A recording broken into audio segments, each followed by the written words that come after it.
I've made a severe and continuous lapse in my judgment. Yep, you want your boy? Go pick him up. He's over here, on the fucking concrete where I left him. On an individual level, we have to learn that they are vile. Not worth calories. And you're Gen Z, and you won't date me. The camera's been on the whole time, huh? I don't even know. Gentlemen, welcome. Please find a seat and relax. We have a lot to discuss.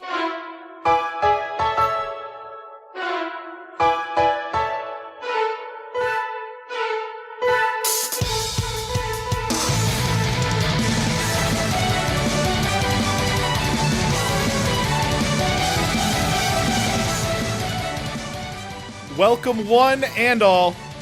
I'm Casey. And I am DC. And we are two goddamn gentlemen, bringing to you this and every week a celebration of all things dancing through mushroom fields and getting away with an 8-figure murder count because they weren't explicitly Jewish. Yeah, there were Jews, but not explicitly Jews. That's the point. That's very important.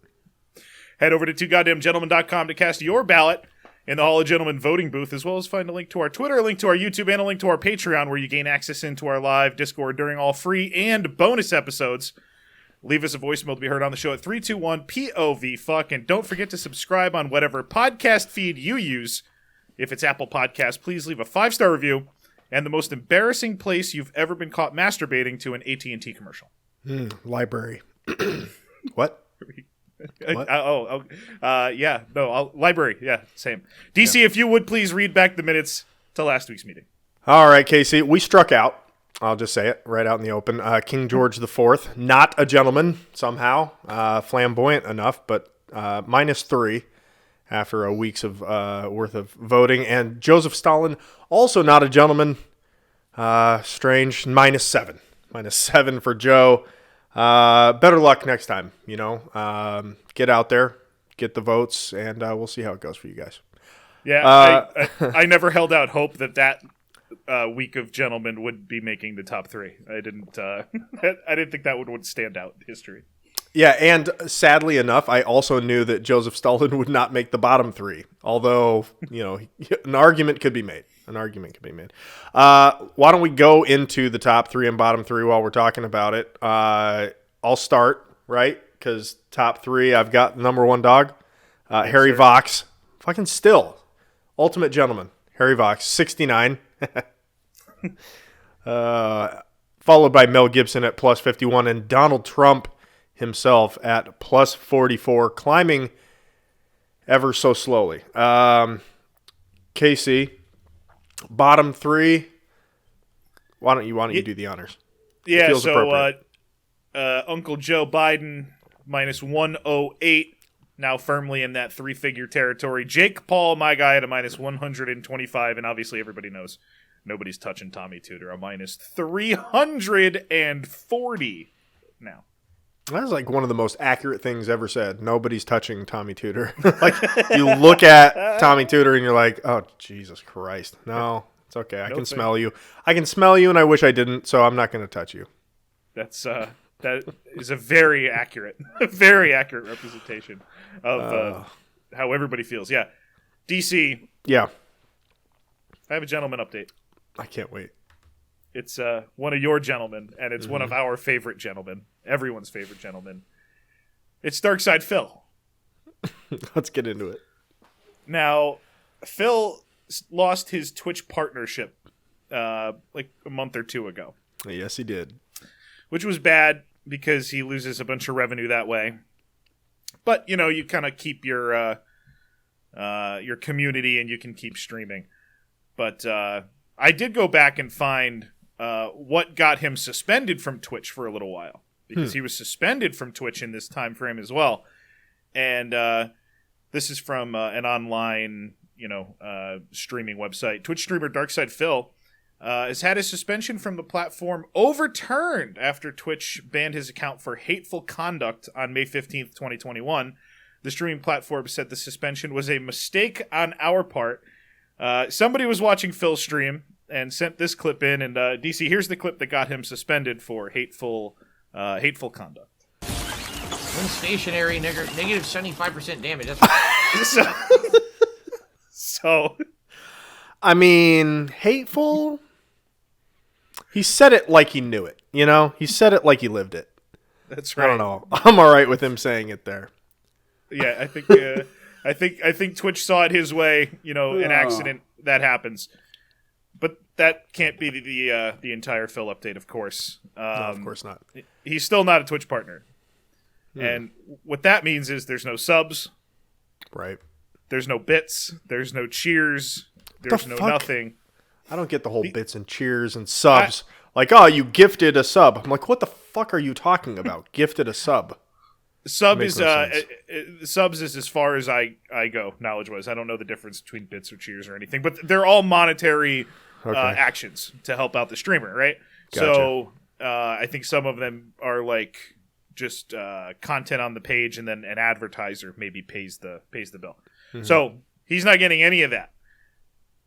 Luckily, there's options for him. Other platforms, YouTube, OnlyFans, yeah, Only Phil, which would be not as popular.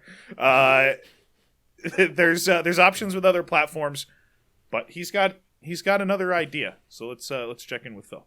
Okay. I'm going to continue to stream on Twitch for the short term. Probably for the next week, we'll give it a shot. We'll see how things go. Since initially these first few days have been successful, what can happen with another week? Let's see how this following week goes. If the week is great and there's tip support enough to sustain, and if people are possibly pledging to my Patreon, then maybe we could stay here and everything's fine. I told you guys, I don't want to leave this community. So, oh my God, who did that artwork? I think that's his. I think that's like a scroll from him. Oh my God, this was all put together by a guy that had a run-in, but we'll get to who I think it was put together by. We'll get to that in a minute. So he needs tips through PayPal now. Yes, which is the most awkward way to ask and fulfill a tip. That's Go right. onto your PayPal. My email address is. Yeah, and DC, you're hitting right on it. People have a problem with PayPal. Specifically, Major Riot, who's a daily contributor, which we'll talk about. To the Dark Side Phil, to the Dark Side Phil program. Mm-hmm. He is wary of using PayPal. That's right, Major Riot. Now is the time you would normally do a 100-bit cheer about Chef Boyardee, but you can't anymore. But you know what you can do? You can tip me $1. Yes, good you segue. Can. There's no excuse why. You should stop having crazy phobias about PayPal, and you could tip the $1 and make your joke about Chef Boyardee, and I'd still enjoy it. Yes. Either that or the meme's going to die. You understand that, right? You were the one who was single-handedly upholding the Chef Boyardee meme on these streams. Heavy lifting. And now it will end. Oh, no. The Chef Boyardee memes. You have to keep that going. So you thought? Lord. Did you think his segue was awkward? Did you have a problem? You with can't do that anymore. But you know what you can do? Call now. That might be the best transition he makes. Just to let you know, as we go forward with these clips, that might be the most smooth one that he until has. he becomes a woman fully in 2022. That will have been his most successful transition. That'll be the best transition yet. DC, if you could please read this Twitch message from Major Riot. Okay, at 2000 hours. How do you like that one? Major Riot says, I got off the phone with PayPal, and they did confirm that personal information would be shared with a verified account. Okay, so Phil is not pleased with this message. Yeah, Major Riot, I really don't know what to tell you. If you're that like if you're actually that paranoid and afraid of PayPal, you should probably seek help. I mean it. If you think that you putting your personal information into PayPal to send a tip to someone. No, let's pause here, DC. Go ahead and read that the editor has put over this. The editor says, can Twitch streamers see my real name? No, unless you're doing something through a third party like PayPal, or unless your email address for PayPal is your literal first and last name and your social security number or something like that. That is personal information. What your email address is a personal information about you. That's what's shared. So yes, personal information is shared, but it's the email address, so whatever. You don't have to read the whole thing because you basically touched on it. Yeah, PayPal will share that information with the Twitch streamer. So, Phil continues. Completely is going to give away all your personal information and basically ruin your life. I think you need help. I'm just being honest here. Yep, good point. Luckily, Major Riot, a daily contributor, a follower, a supporter of Phil, and Phil, somebody who cares about his community, cooler heads did prevail. Happy to report. All right, Major Riot, goodbye. I've had enough of you. I'm seriously had enough of your shit. Get him out of here. I'm tired of it. I'm trying to play a game and he's in here fucking talking shit again. Enough of this dude. Get the fuck out. I can't concentrate on a fucking game with an idiot fucking talking nonsense in my chat. I can't do it. Get the fuck out. Jesus, man. You fucking conspiracy theorists and nut jobs. I had enough of you. Favorite part? Gee, I wonder why I couldn't concentrate. We lost. I wonder why. There. Nose breaker. Jesus. Damn. Well, you made him lose, Major Riot. this is the best karma justice of all time, where the person who's stupid enough to give this guy whatever 200 bits equates to, I'm sure I don't know. $2. Yeah, is it really $2? I give you two. so some jackass who's like, I give you $2 every day for 2 years, and this is my thanks, getting yelled at, and then he's pissed because now this guy won't give him just straight up money across PayPal like a true idiot. And everybody loses in this situation but us. It's great. We just get a look. Exactly. It's like, oh, that fucking idiot. Right. This is his payback. He gets banned by his fucking hero. Let's get to my favorite part, DC, because you're right. This is sad in many different ways. This has become Phil's new life. Ladies and gentlemen, this is the last chance, and I have to appeal to you one more time. We got less than 20 minutes left on the stream. We didn't even hit the vest goal tonight. This is Where's not tips good. at? This is why I'm telling you guys I'm not. He's got gonna $80 give it out. bucks. Okay. If I can't even get close to hitting the tips goals on the streams, I can't stay on Twitch anymore. Okay, so that's good news. He might not be able to stay on Twitch anymore because he needs tips. And he needs tips from everyone. DC, this is the longest clip of Phil. It's a wild ride. Or pledge to my Patreon. All right, so please. And by the way, I should say this as well because it's very important. If you're a YouTube watcher, if you're watching this very playthrough right now on YouTube on demand, which I know hundreds of people are watching this on demand, I need the help to stay around. I need it. All right. The days of watching YouTube videos ad revenue is gone. All right. I need the support now more than ever because of what Twitch has done to me unfairly. Please check the description of this video and please contribute in some way, whether it's tipping or pledging to my Patreon or buying something off my Teespring, whatever it may be. Any of that helps, guys. Okay, so please do if you can. Again, I'm appealing. I'm serious here. I really need the help. If you guys want me to stay on Twitch and not have to restart with my whole community, I don't want to go anywhere. And for a week and a half or so, it was working. Today, all of a sudden, I come back from break, and I haven't hit tips goals on either stream. It's not good. This one, I'm not even halfway there. That's really bad.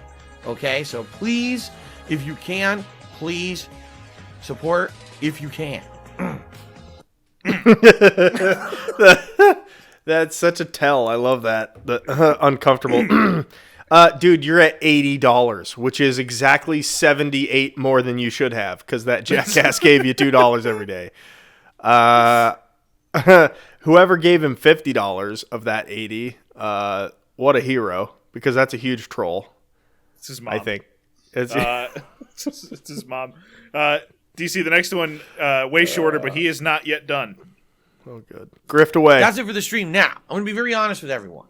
I like this game. I'm glad you guys picked it for viewer's choice. Again, the murder mystery aspect is great. But right now, I need support. And take a look at tonight. We didn't even get halfway to the tips call. So this is not good. It's not good. It's not going well. Second to last clip. I can't have entire days where I'm not hitting a tips call. I just can't. I'll tell you, like this. Hopefully, this will even get a out job. some of the extra funds that I raised over the last couple of weeks. But if this is going to be how it's going to be forever, like this is not good. This is a bad sign. Okay. Yep. Something happened really bad is what happened, guys. Something I really didn't hit bad. my tips goal. Last clip, DC, something bad could happen that I didn't think was possible. Oh, no. I might have to. I don't want to leave Twitch and stop doing this the way I'm doing it. I don't want to see significant changes. Right? Imagine if things get worse now. How? Oh. What? I can't What's gonna imagine happen? such things. What's gonna happen, Phil? So there you go. There's your Dark Side Phil update. Oh, shit. I love that guy. He's so funny. Vote him down. Everybody, you know what to do. One of my favorites, absolutely. God, I think we could get him on this show if we tell him, hey, if we give you the tip, We'll give goal, you 40 bits. Can you just leave? Can you just leave Twitch to come over to this channel so we could shit on you for a little bit? Thanks. Oh, let's do it. All right, Casey. Without further ado, let me open. I've been talking to you a little bit, and I've never seen you so excited about a gentleman ever. He's great. He's just great. So I'm going to do a little bit of Mormon story time that I know everybody loves. This story comes from not so far back, just the 80s, the mid 80s. Casey, my gentleman is none other than Mark Hoffmann. There he is. Now, what are your first impressions? Tell the listening audience who can't see this guy what we're looking at. A science teacher in the 60s. That's pretty accurate. Tax guy, thank you. Patroness in the chat. Great. Tax guy, also correct. The music teacher of an elementary school. Yep. That would make that would make sense too. Absolutely. Oh Lord. So this is Mark Hoffmann. He was born in Salt Lake City in the 50s sometime, and grew up in a town just like 10 miles away from where I was born and raised. This story is very crazy and kind of it's a little bit personal, so it's kind of funny too. So Mark Hoffmann, born and raised in Salt Lake City. He grew up like most any Mormon kid. He went to church every week. Was really into weird hobbies because, you know, Mormons are just weird. So he was into collecting shit. He got into collecting stamps, and I guess that's not that strange for a kid growing up in the 60s, but he was super into it and eventually got into forging. So he had a dime that I guess it was a certain year that a special version of this minted dime came out, and he didn't have one, but he carved the mint mark into the dime so convincingly that he brought it to an appraiser, like a coin appraiser, as a teenager. And they're like, yeah, this is unique and very valuable. Like, they would have bought it from him, but I guess kept it as like a memento, like, yeah, or memento rather. He's like, yeah, I'm the shit. I'm going to keep doing this kind of shit. However, as all good Mormons who are trying to pretend that they believe in their religion do, they go on a mission, and he also did that. Went to England, actually, and because he was into collecting and like histories of different kind of shit, he got really into old Mormon literature that was all over England because... Oh my God. Back in... Of any old literature, that just seems like the most boring. You would think, Casey, you would think. But Mark knew better because Mormon history is littered with inaccuracies. Right, exactly. And that's the problem. Like, the Bible can get away with talking about like crazy shit that obviously never happened because it was so long ago that nobody can fact check it accurately. The best you can say is, well, who knows?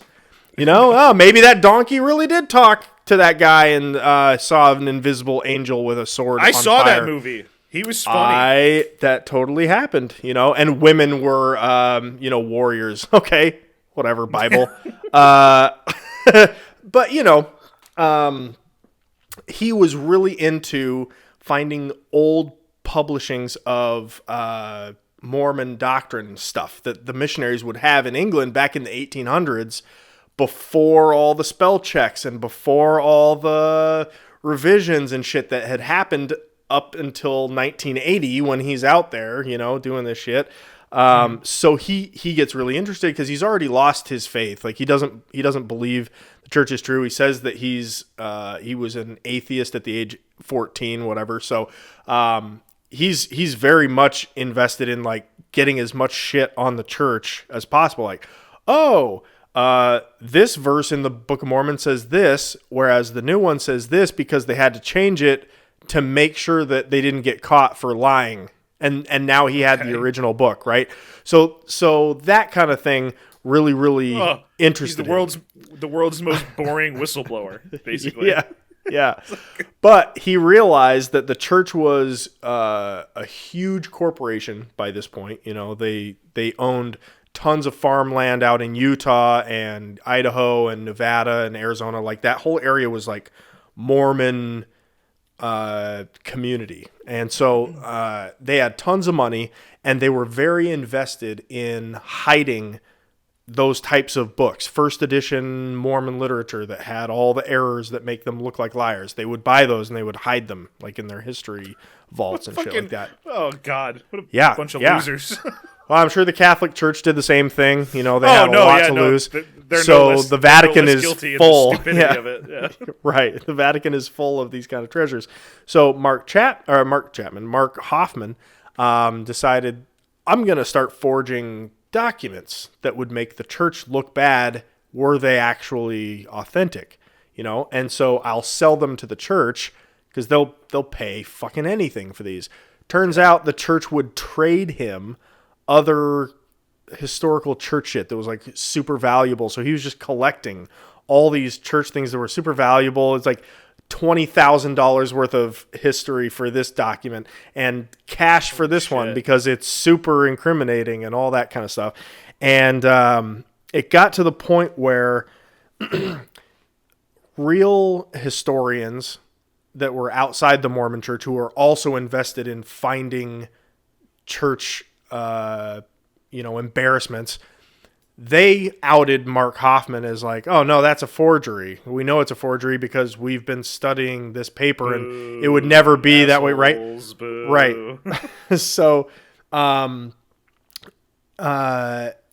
he starts finding all these old manuscripts, and it's just one after another where everything he finds is like historically significant. And it's like he keeps throwing dead center bullseyes one after another, like blindfolds, and then throws another one. And it's like, nobody's that fucking good. But the church was so invested in not having egg on their face that they would just continue to send dealers who would broker deals between the church and him because the church didn't want any money trail back. It's like this whole scandal. It's ridiculous. It's like it's this whole scandal, right? So he has all these investments and he's living a luxurious lifestyle now with all this new money that he's found, and he starts taking out bad credit on shit, knowing that, oh, I've got this big deal in the works. I'm going to sell this manuscript and it's going to be huge, right?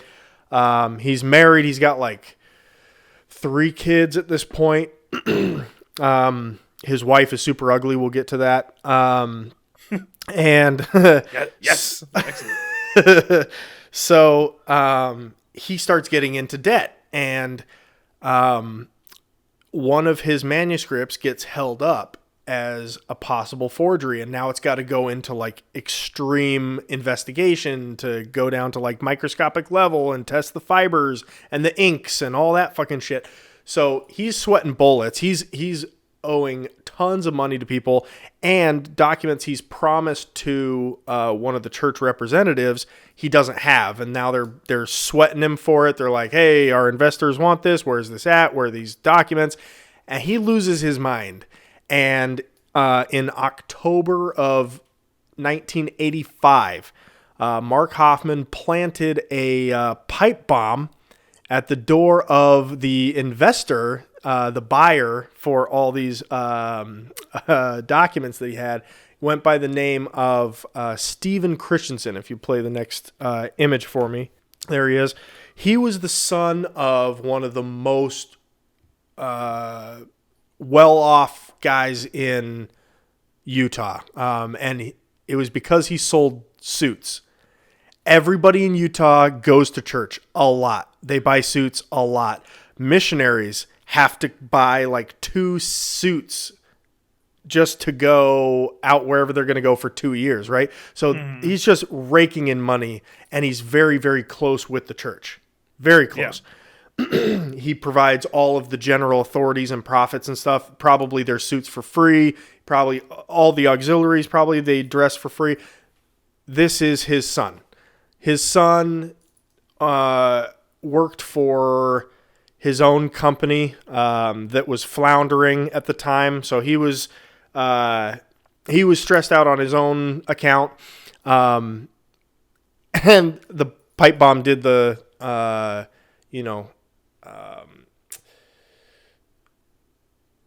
did him the favor of ending his life, basically.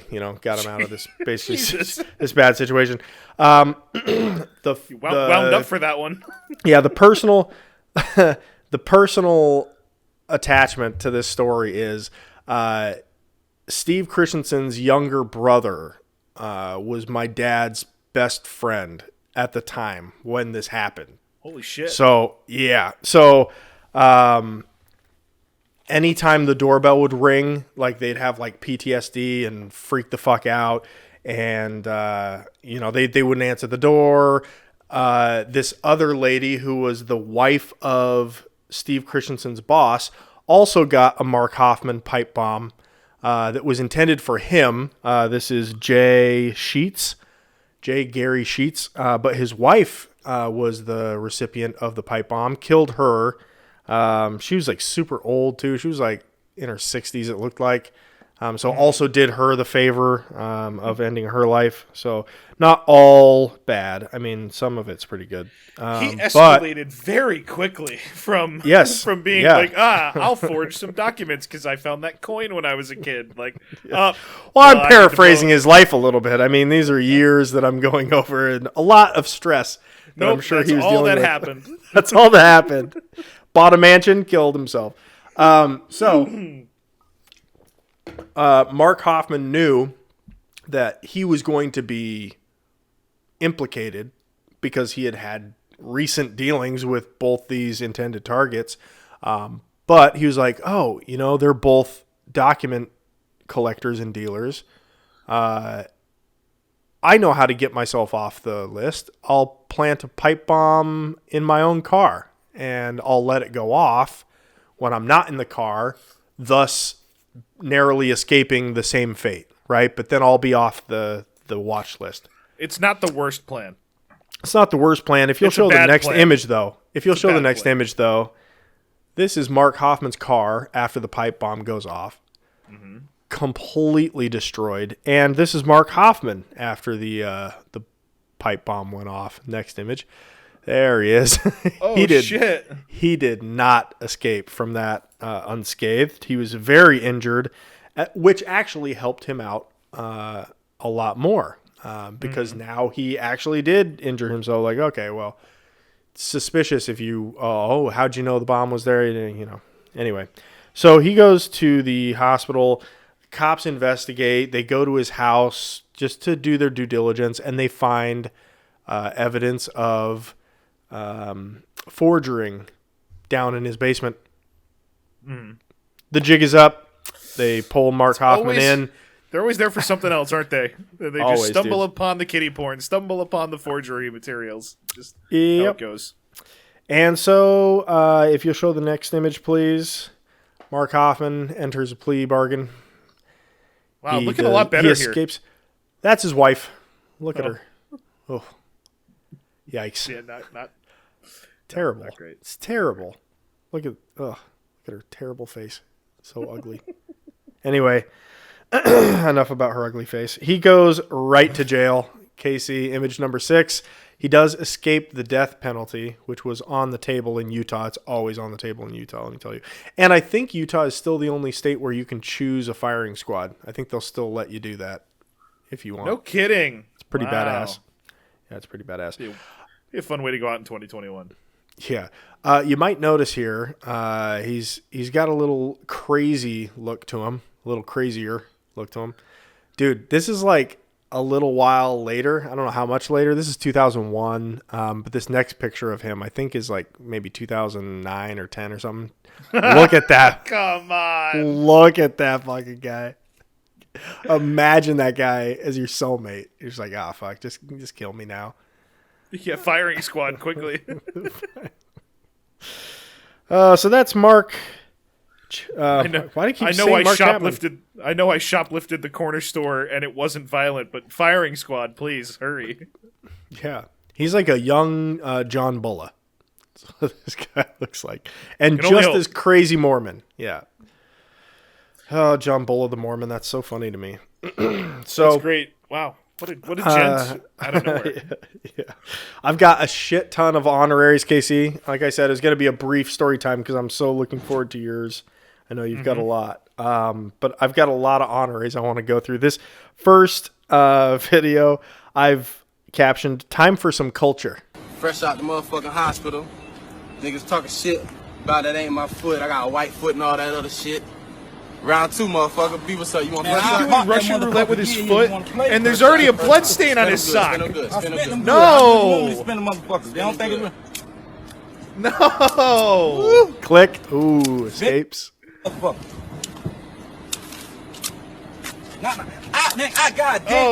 Jesus Christ. Click. This is a terrible Oh, click. idea. I want to play, motherfucker. We gonna play.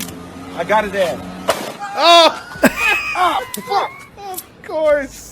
Yo, motherfucker, I told you I gonna get your ass. Now both of your feet fucked up. That's right. He learned them. He learned them, Casey. Now both of your Now feet both your feet fucked up. So that's a hot start. Casey, this next video, for some reason, was titled online Miserable Failure. I disagree. Here we have a ferry dock. Okay, yeah. And you got some people coming on, but it's basically just a CCTV straight down of Here comes the car. Here comes the second car. Yeah, truck makes it right on. Great. Third So far, car. so good. So far, so good. Yeah, Right? 3 cars successfully on board. We're good. Video over. That was great. Oh, some people coming. Here we go. They're gonna jump on. Okay, separated from the Okay, dock. there we go. Right, separating from the dock. Things are going well. Somebody gonna come driving in. Yep, and oh, made it. Did they make it? They may. They looked like they were gonna make it. Right. They didn't make it. They did not make it. They're just slowly falling back into the water. It tries to back up, which is a bad idea now because now the car is stuck. Don't back up. Oh no, the car's in. Okay, it stopped backing up. Thank God. Oh, boy. And it moves away. Bad. That was just not a miserable failure, though. That's what I want to point out. That was a failure for sure. They almost made it. That was not a miserable failure. So close. That was so close. A little more gas on the way in. Yeah, a little more gas. Speaking of a little less gas, sticking with water accidents, Casey, play the next video for me. Oh, that. Oh yeah, boo! That was terrible. A jet ski into a boat at a lot of miles an hour. I'm not sure how many. Too many. Casey, the wreck was bad enough, but this gentleman's response to it, I think, is just maybe not so gentlemanly. I don't know. Maybe he's a little weak. That body in the water, bro. R.I.P., bro. Jesus. R.I.P., bro. And just films him as he walks by. Is that the guy that shot as he the goes other by. guy? I think so. R.I.P., bro. Now both your legs fucked up. And your face is fucked up. Oh. So, Casey, in the next video, keep your eye on the guy in the white shirt. This is in China, so you never know what's going to happen. But keep your eye on the guy in the white. You can't go wrong. Standing on the corner there. Yeah, Traffic. It's in the city. You know, there's some pedestrians, some mopeds, of course, because it's China, and a bull. Oh my God! Oh my God! So, oh my God, that's the worst. Why did that bull? happen? That bull just B turns right for the guy. Just beelines right for him, and bounces. What the fuck, China? What is wrong with you? 7 minutes before that bull was standing in his bathroom with his knuckles on the sink, like, I'm gonna go get him. I'm doing it today. I'm gonna find his ass. He's gonna be standing on the corner like he does. Why is there just a bull running around? What the? Okay, anyway, like that would cause alarm in any neighborhood. That would not be met with smiles. Not in the city. I mean, I can, I get it. Okay. Casey, this next video is my definition of woke. And I want to move to Australia for this immediately. How dare you? You have stolen my dreams and my childhood with your empty words. And yet, I'm one of the lucky ones. People are suffering. People are dying. Entire ecosystems are collapsing. We are in the beginning of a mass extinction, and all you can talk about is money and fairy tales of eternal economic growth. How dare you? To all the school kids going on strike for climate change, you're the first generation who've required air conditioning in every classroom. You want TV in every room, and your classes are all computerised. You spend all day and night on electronic devices. More than ever, you don't walk or ride bikes to school, but you arrive in caravans of private cars that choke suburban roads and worsen rush hour traffic. You're the biggest consumers of manufactured goods ever, and update perfectly good, expensive luxury items to stay trendy. Your entertainment comes from electric devices. Furthermore, the people driving your protests are the same people who insist on artificially inflating the population growth through immigration, which increases the need for energy, manufacturing and transport. The more people we have, the more forest and bushland we clear. The more of the environment that's destroyed. How about this? Tell your teachers to switch off the aircon. Walk or ride to school. Switch off your devices and read a book. Make a sandwich instead of buying manufactured fast food. No, none of this will happen because, the piece says, you're selfish, badly educated, virtue-signalling little turds inspired by the adults around you who crave a feeling of having a noble cause while they indulge themselves in Western luxury and unprecedented quality of life. Wake up, grow up, and shut up. How dare you? Oh, man. That's woke. I love it. Anyway. Do you think he's got to look back at that like, the sandwich line? God damn it. That was so good. Get out there. Make a sandwich. He was just talking to the girls. You know, he had to give something to the girls. Here's another educational piece, and sorry to all those who are listening and not watching. You definitely should. So I choose to allow my girlfriend to sleep with other men. That doesn't give you the right to call me a cuck. I gotta pause right there because DC, we have a similar honorary. Yes! I found this guy too. Yeah, let's keep going. Sorry. And this is a message for all the people out there using that hateful language. Why don't you try going a day in my shoes? Where you are with someone you love very much and you want them to be able to express themselves physically and spiritually in a way that perhaps they can't do with just you. Now, personally, I would never sleep with another woman. I love my girlfriend very much, but I know that her needs require her to have the right to explore that territory. And if it means I have to sleep on the sofa a few days a week, then, so be it. A few days a week. Boo. Yeah, no, bad job. That guy sucks. Oh, bad job. That guy. So funny. Okay. He, I couldn't tell if that was real or fake, but, he nailed it if it was fake. He did a great job. Yes, he did. All right, Casey, off to the motherland for some drunken hijinks. Одну секунду. Hold the brick above his head.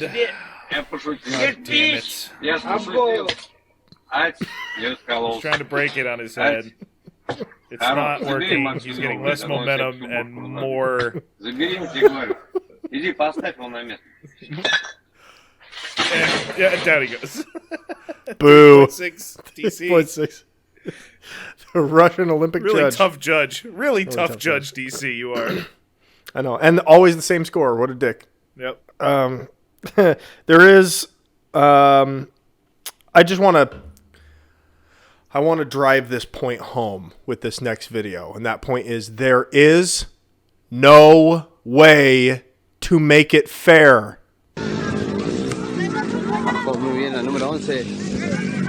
Soccer game going on, a bunch of ladies playing soccer, and two guys on, all the guys have no legs.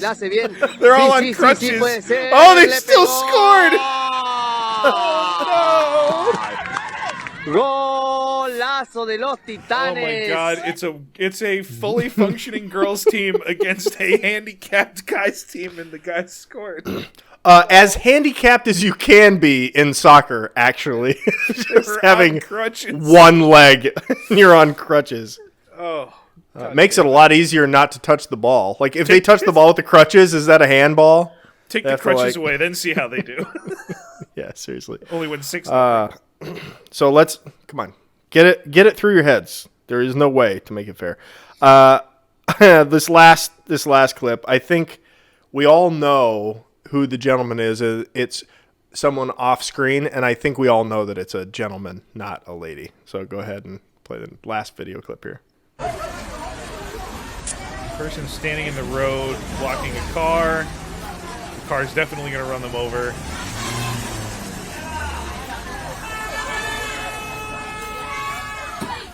Oh, somebody, what did they throw at them? A cone. A traffic cone. Right upside the dome. Right in the head. From like 15 feet away. It was a great throw. Great throw. I'm sure it's not a long list, but that's got to be a top 5 cone throw ever. You know, like that was a great one. And if it's top 5 anything athletic, it was a man. With a crutch. With a crutch. All right, Casey, that's all I've got. I'm going to get drunk and listen to you now. Oh, sounds great. It does. Well, I only brought 2 honoraries because I knew you had a bunch, and I knew I had a pretty in-depth nomination coming up here. But now I'm down to 1 nomination because Cuck Guy was my second one, so we're just gonna stick with the 1. Cuck Guy. DC, big news in baseball lately about the reports with pitchers using illegal substances to doctor the baseball, get better grip, get better spin. Of course, yeah, it's a long time thing. Yeah. Josh Donaldson's been talking about how he's going to expose pitchers' names. He talking about some substances, including spider tack. Donaldson called out Yankees ace Garrett Cole, and of course, as you'd imagine, Garrett was asked about it. And Garrett, I think, as you can see here, was ready for the question because a gentleman is always quick on his feet. And have you ever used spider tack while pitching? I don't know. I don't know if I don't quite know how to answer that, to be honest. I mean, nailed it. Yankees. Someone Casey help is that upset. guy. Someone help that guy. Oh man, call 911. Garrett Cole just got raped. It's gentleman nomination time for me. Okay. I'm pretty excited this week. This one kind of fell into my lap early in the week, and I'm always happy when I have the full week to prep something like this. And this is a guy that I knew simply by name. I'd heard the name over the years, and I knew of the act he was most famous for, but I didn't know anything else about him until I learned this week. So, without further ado, my gentleman this week is John Hinckley Jr. Okay. DC, do you know John Hinckley Jr.? No. I know that no. I do not know anything about the guy, really, So, to be honest with you. Born in Oklahoma. Oh, right. To a very wealthy family.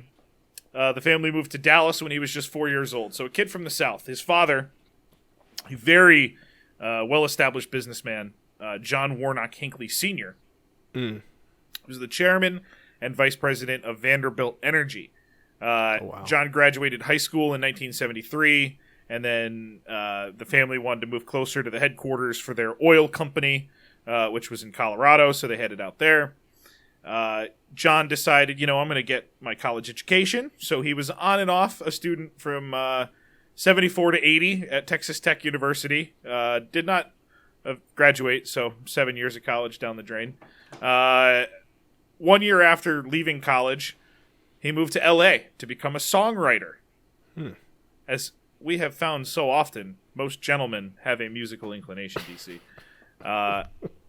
Unfortunately, the songwriting experience did not go well. In fact, it went very badly. He wrote letters back to his parents telling them stories of failure and begging for money so he could stay out there. He spoke pretty highly of his girlfriend, however, Lynn Collins. Unfortunately, she turned out to be made up. She didn't exist. So, as all perfect girlfriends are. That's right. In the late 70s and early 80s, John began purchasing weapons and practicing with them, a normal pastime for a lot of nothing wrong with that. A lot of Americans. He was also prescribed antidepressants and tranquilizers to deal with his emotional issues.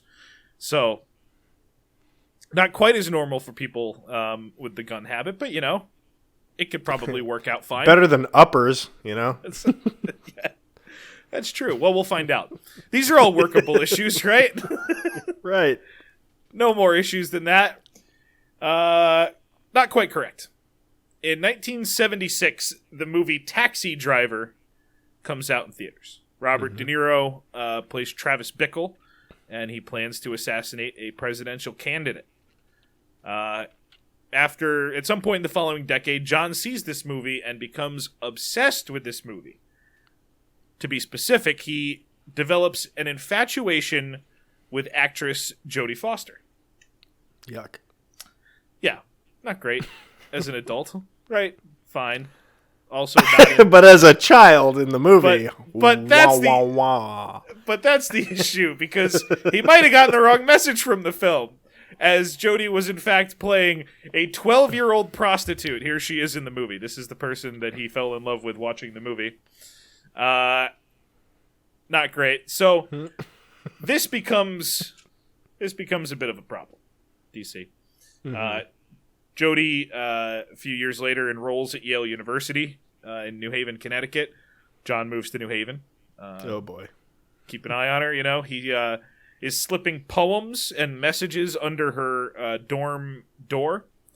Repeatedly calling and leaving messages. I think she picked up a couple times. I'm not sure what those conversations were like, or if they even lasted more than sorry, wrong number. He had no real meaningful contact with her. Though he did fantasize about conducting an aircraft hijacking or committing suicide in front of her in order to get her attention. Bold strategy. I think that would work. Committing suicide in front of somebody, I think they'll remember you. Maybe even your name. That's right. Eventually he settled on, I'll impress her by assassinating the president. Better move. That's a better move. And especially if it's like Donald Trump. You could get a 75% success rate with all women if you killed Donald Trump. You could probably do a speaking tour at every major college in the country. This is the man. It's the man who killed Orange Bad Man. So he decides, no, not going to hijack an aircraft, not going to commit suicide in front of her. I'll kill the president. He's really running down items that Vincent Van Gogh's going, fuck, man. God. These are all options? What are you, out of What'd nuts? you say? So when John has this plan, Jimmy Carter's the president. So he starts following... that close. I know. Fuck. Oh, man. He starts following Jimmy Carter around, but eventually he gets arrested on a firearms charge.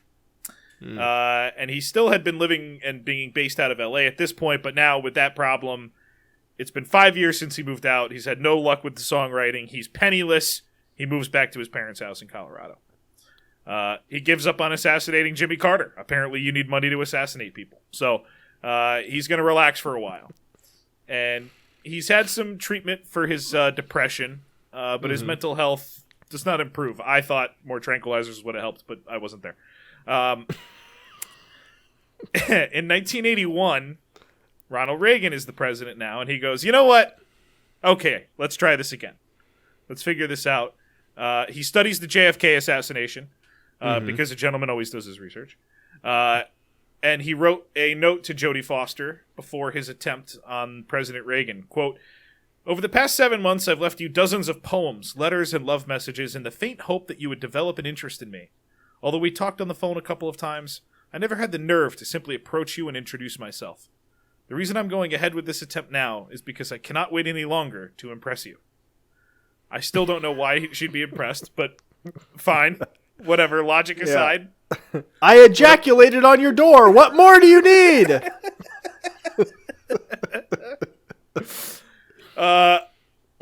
So now, DC, the attempt. Mm-hmm. Outside the Hilton Hotel in Washington, D.C. It's a very quick clip, but here's the famous clip. He puts you here and then he runs around with a big turn. President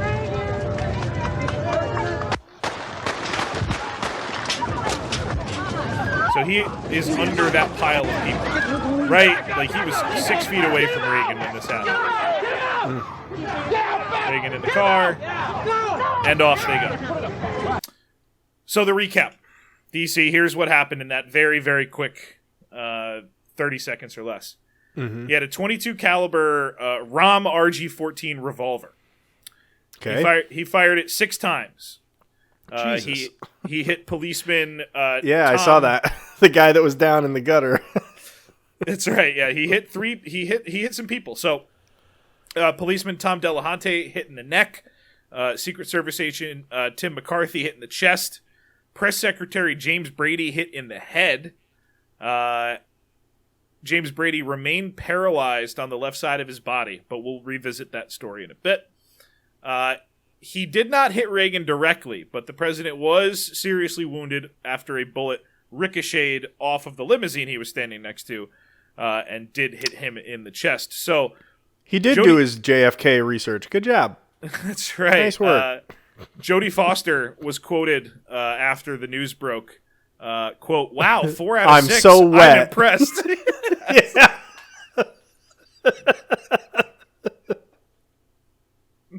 So that was good. 4 out of 6? Oh, mercy. So, as you saw in the video, a bunch of guys jump on Hinckley within 3 seconds of the gun firing. One guy beat the shit out of him. Not very gentlemanly. No. And also very racist. Look at this photo. Not sure that was the guy. Another agent said after that he immediately jumped onto the shooter because he did not want to happen to him what happened to Lee Harvey Oswald.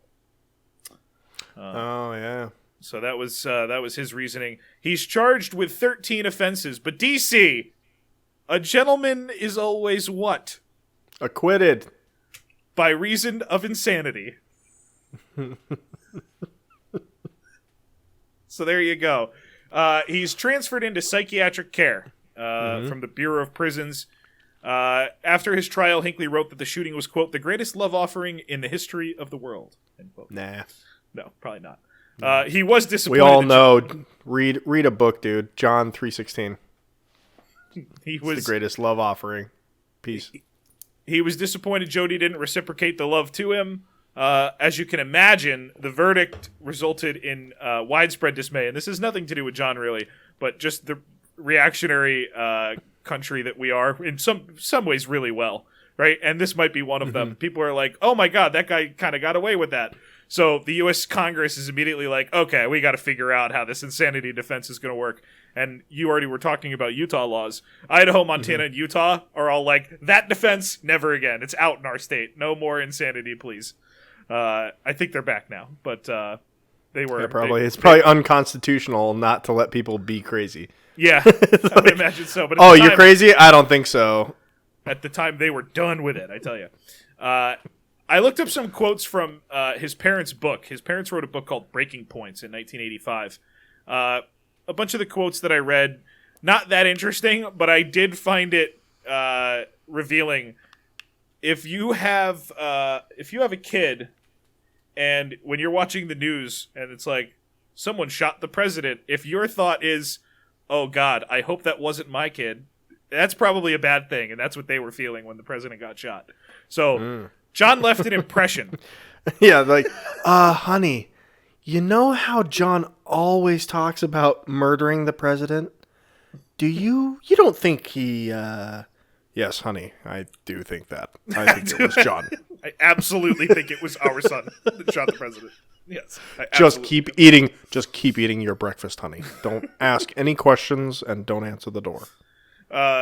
So Hinckley is being treated for a lot of shit, diagnosed with a lot, treated for a lot, including schizophrenia, narcissistic personality disorder, borderline personality disorder, passive-aggressive tendencies, persistent depressive disorder, and major depressive disorder, just in case the persistent one wasn't persistent enough. He had the major one. And persistent virginity. That's right. That's the worst. That's the worst one. The most one. persistent one of all. Terminal virginity. At You least have sometimes terminal he's not virginity, depressed. sir. He's always virgin. He's always a virgin. So it's now time for our gentleman to go through treatment. Yep. He's confined to St. Elizabeth's Hospital in Washington, D.C. After he was admitted, tests found that he was an unpredictably dangerous man who might harm himself or any third party, which I thought was insightful because he was there for shooting people. In 1983, he told Penthouse, hilarious, he got an interview with Penthouse, that on a normal Girls day, are weird, dude. Girls love that shit. They really do. But they see this guy's picture. On a normal day, he would see a therapist, answer mail, play guitar, listen to music, play pool, watch television, eat lousy food, and take delicious medication. A goddamn gentleman. This medication's delicious. Thank you.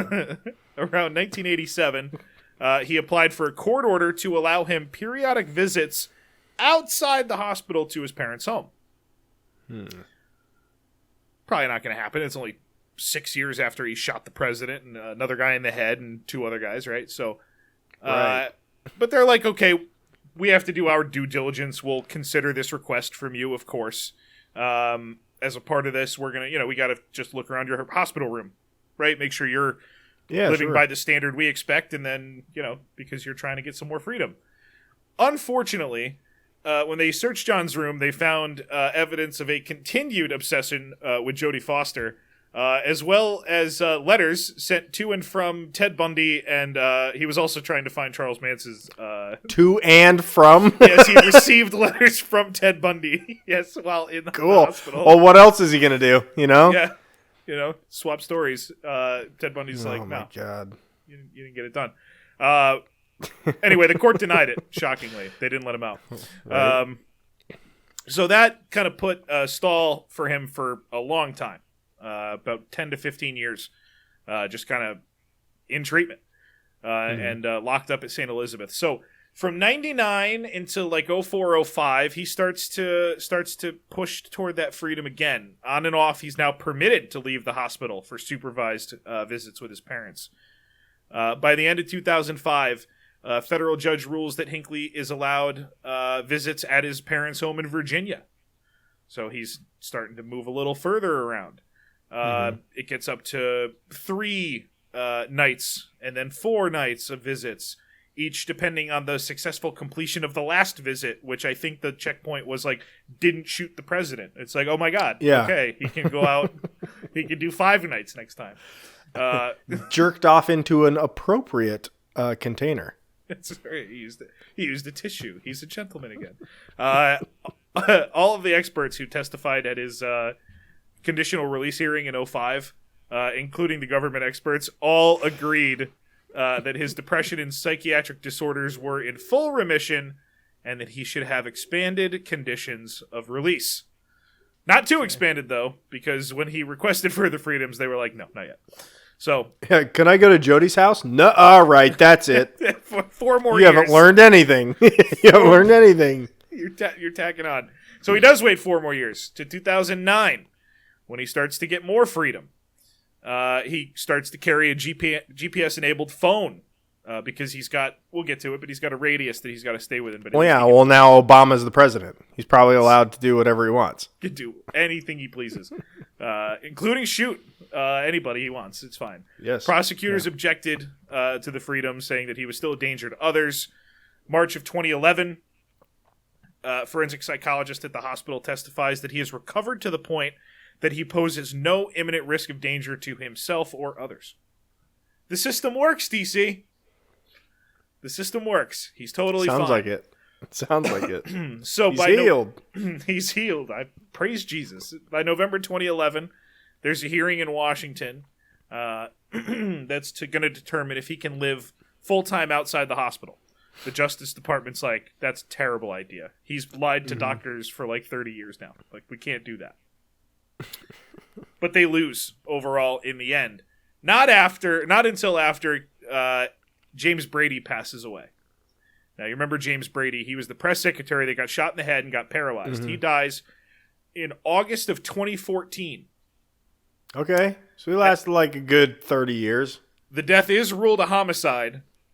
Oh. But John was found not guilty by reason of insanity, so that plus the statute of limitations, no effect on his release. Could you imagine? That would have like that would have hurt. You like hit somebody with your car when they're 5, and then they die when they're 40 of a brain hemorrhage because of you hitting them like 40 years ago. You're like, damn it. No, so he dodged that bullet. No problem. July 2016. John gets released. Yeah, looking great. He is killing it. Required to live full-time with his mother. And he had some rules. He is banned from the following activities. She must dress you, no matter what. Your 80-year-old mother must dress you, and you have to like it. Yeah, visors only. Also, you have to get a haircut like the homeless guy down the street. Live with him as well. He's banned from the following things, DC, on his release. Drinking alcohol, possessing any firearms, ammunition, or other weapons. Possessing memorabilia of Jodie Foster, such as photos or magazine articles. Contacting Ronald Reagan's family. Contacting James Brady's family. Contacting Jodie Foster or her family. Contacting her agent. Watching to or listening to violent movies, television, or CDs. How they monitored that, I'm not sure. Accessing printed or online pornography. Not sure how they're watching the online part, or the printed part, excuse me. Access to violent movies, television, or novels. Can't speak to the press. Can't visit the homes, past homes, or graves of current presidents, past presidents, or certain past or present government officials. He's not allowed 30 miles further from his mom's house, and he can't go, or unsupervised, and if he goes 50 miles without a supervisor, he's in huge trouble. He's not allowed to erase his web history. He's required to work 3 days a week. He's required to leave immediately if he finds himself approaching something prohibited, and he's required to record and report that browser history. Jesus, dude. Just put me back in jail. Like, no, that's okay. I would think that life, like with technical freedom, he could break any of those rules that he wants at any time, so he is free, technically. But knowing that you're going to just fucking lose that freedom for doing anything that's cool sucks ass. I'd be like, nah, that's okay. Yeah, we'll be fine. I'll stay here. Just throw me back in the ass rape center. Yeah, that'll be okay. The court orders a risk assessment to be completed within 18 months of his release, but that didn't happen, so we're not really sure how he is, which I think is good news for us, because I'm sure he's fine with this podcast. Yeah. I think so too. I should send this to him. Does he have an email? Is he allowed to have an email address? Like, is he like? Does he have a Facebook? I would like. We'll get into it, DC. We'll get into it. Oh shit, he does. We'll get into that. Yeah, no, we'll get there. Good. You're in trouble, dude. He probably lives closer to you. He probably lives closer to you than me. Get excited. November 2018. He's free to live on his own. In October of 2020, you were just asking about it, DC. Hinckley may showcase and potentially sell any artwork, writings, or music publicly under his own name, rather than anonymously as he had in the past. So now, DC, he has a YouTube channel. Yay! Yes. 35 years after shooting the president, he is posting music to YouTube. He's got 15,000 subscribers. I was going to say, why the fuck does he have so many clocks, but he's at his mom's house? So no, I think who knows that's his what's house. in there? No, that's his house. And because he lives on his own now. Yeah, 2018. Yeah, 2018, free to live on his own. Yep. So I'm not sure what the clocks say. Not sure what the clocks say about him, but here's his the first video he posted, DC, when he started singing here. Hello, everybody. This is an original song I wrote not long ago.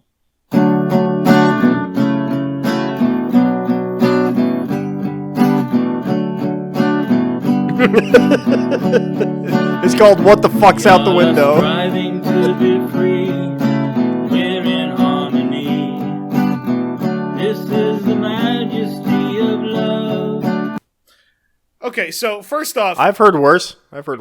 yeah. Well, speaking of hearing, you see the microphone, DC?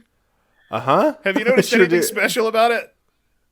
That it doesn't work. It's and not that he's doing just anything. recording himself out of his phone. That's right. That's why the guitar is intensely louder than his voice in all of his music on his YouTube. And his capo is fucking crooked as a motherfucker. What a fool. He's a mess. He's a mess. He's got the clocks behind him. By the way, directly behind him, there's an O'Doul's poster. You might see that in a later clip. Good. Yeah. Because he's not allowed to have alcoholic drinks. That's right. He can only that's right. trick himself with piss water. So that first song we heard, we're gonna hear the chorus to it now. That is his new hit single, "Majesty of Love." Dude, I want to see the music video, but of him like doing that fucking just still face, just staring off into the distance. Like you don't know what I've seen. I was in a fucking loony bin for 30 years, motherfucker. Looking through a rainy glass window. Down, dink, and then he starts sounding like fucking John Denver. Like, what the fuck? I didn't expect that, but I appreciate it. No, he's great. Here's the chorus to Majesty of Love. Yes. I always find my solace in you. No matter what we're going through. If you should ever be alone, you'll always have a home. This is the majesty of love. I see the light up in the sky. It's the angels going by. This is the majesty of love. That was actually James Brady. It was an angel in a wheelchair. But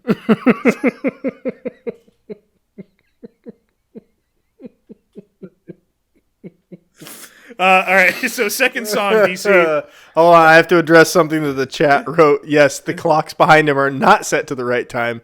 And sometimes you're like, oh, okay, that must be like that time zone. But they're still the same minute. And these clocks are not. So who knows? He's out of his Who really knows what's going on? He's like, this is what time it is for Charlie. Who's Charlie? Okay, going on. Da, da, da, da. This is the majesty of love. Like, shut up, Charlie. Just dead-eyed. Oh, man. And then he starts singing, like, different voices, like, at the same time. You're like, oh, shit. He's, like, harmonizing with himself in two different keys.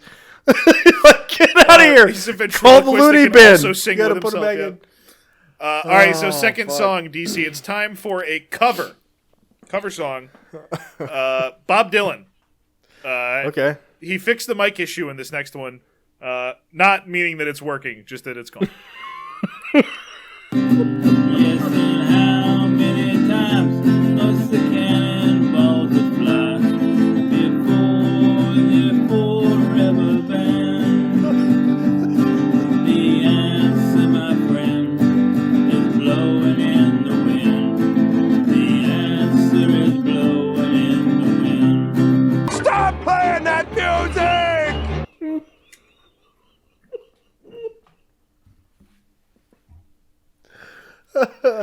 It's the funny thing, dude, is like it's not that it's bad. It isn't bad. He It's can play just guitar really well.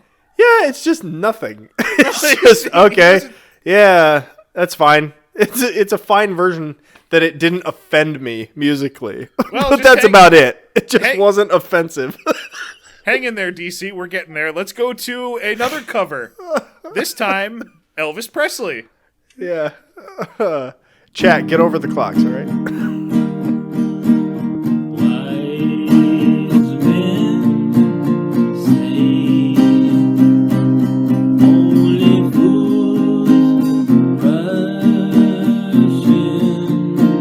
Stop it, please! Now, you're right. It's kind of nothingness, right? He just kind of makes his way through it. But DC, he picked a song this time that has a hard part to it. It's got and the microphone's back. Yeah, oh, that's right. Yeah, the microphone's in this one. All right, here's the hard part of the Elvis song. He's strumming.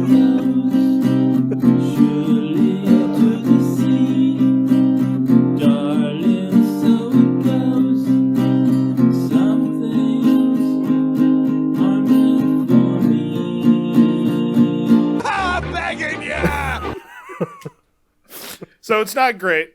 No, it's not great. It's not great. He did country, and those were my favorite. But I won't subject you to very much at all. Only one clip, because this is what they were the whole time.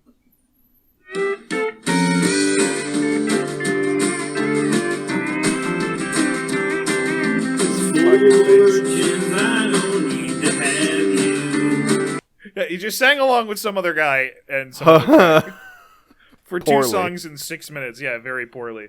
DC, time for another original. Awesome. There ain't nothing wrong with the rain. It is good to wash away the pain. Let the angels lead you to the light.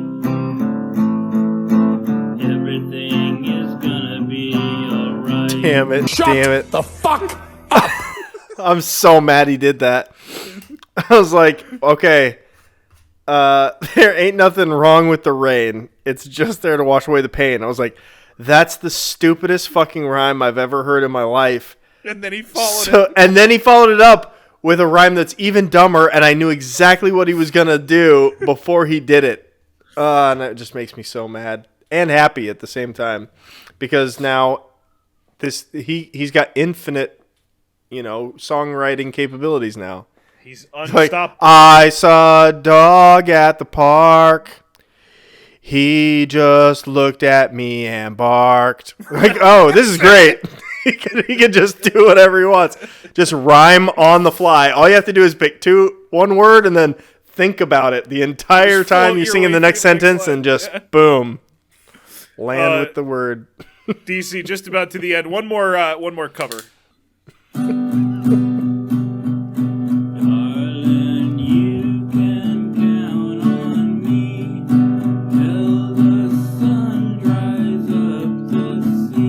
And I'm not going to take this anymore. So, what is he hiding behind that red green screen? Jodie Foster mural, I think.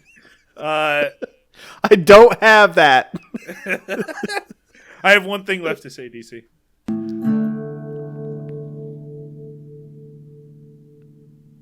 Thank you.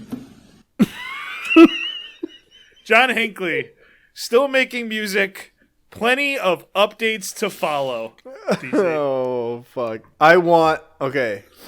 Here's what I want. I want to broker a music video between Tommy Tudor on the sax and and John Hinckley on the guitar. Holy shit, that was so funny. Every song strummed the same way. Dun dun dun dun dun dun dun dun dun dun dun dun dun dun dun. Perfect. You nailed it. I'm glad you used all that time in jail to get good at looking weird. At least he mastered it. He nailed it. DC, tell people where they can find all the things. Go to www.twogoddamngentlemen.com. There you'll find the link to the Patreon, the voting booth. You'll get all the episodes a week after they're released, unless you are a patron at patreon.com/twogoddamngentlemen, in which case you will get the video the same day as the audio release. And if you are a goddamn gentleman on Patreon for $10 a month, you can join us live for the show. So thank you to all those of you who contribute. Tell your friends, and then leave us a message and tell us all about the Lily commercial that you jerked off to and got embarrassed at the library about. Sounds great. Can't wait to hear about it. we have brought some gentlemen, but we're not done, because the search for the ultimate gentleman, that continues. Something just happened very bad, is what happened, guys. Wolves aren't gay, USA. That's what you get for talking all that shit, you fucking asshole. So there you go. Isn't that a great story, ladies and gentlemen? Andre is shocked. Meeting adjourned.